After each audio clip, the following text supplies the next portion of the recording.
आता आम्ही जे 4-5 छावण्या चालवतोय तो आपल्याला घाटाच्या खाली म्हणजे 2 भागात ऊस मिळतोय. ज्यांचा जाऊ शकला नाही आता तर आपले एंड आलं सगळ्या छावण्याचं. आमच्या छोट्या पण 5 आहेत, 150, 200, 300 जनावरांचे. तर आपल्या 2 भागामध्ये ऊस मिळतो आणि त्याची कुटी केली जाते. ऊस आणि मका. ऊस आणि मका.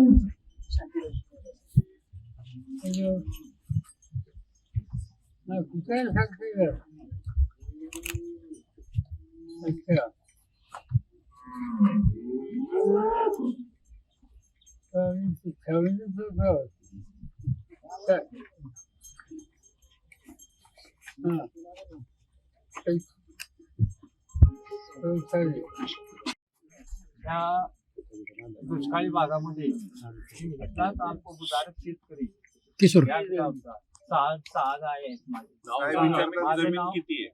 साहेब विचारतात जमीन किती आहे? जमीन 3 एकर आहे. गाया 6 आहेत. हा? कुठले गाय? हे इथलेच आहे का? जातीच्या कुठल्या? जर्सीच आपलं त्या.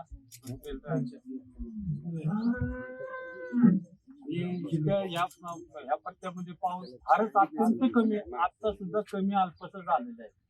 त्याच्यामुळे विहिरीवर पाणी नाही, टँकरने पाणी पुरवठा केला जातो. त्याच्यामुळं आम्हाला जी छावणीची मुदत वाढवून पाहिजे. आम्ही त्यांनाही विनंती करतोय पाऊस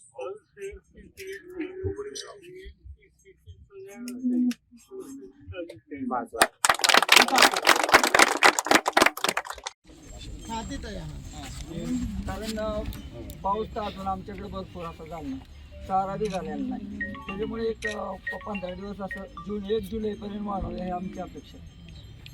जोपर्यंत जनावर इथं आहेत तोपर्यंत छावणी चालू राहील. आम्ही छावणी बंद करणार नाही. आदरणीय मुख्यसाहेबांनी तशा सूचना दिलेल्या आहेत. जोपर्यंत आहे तोपर्यंत चालू होणार, कमी नाही काही. एक जुलै चालू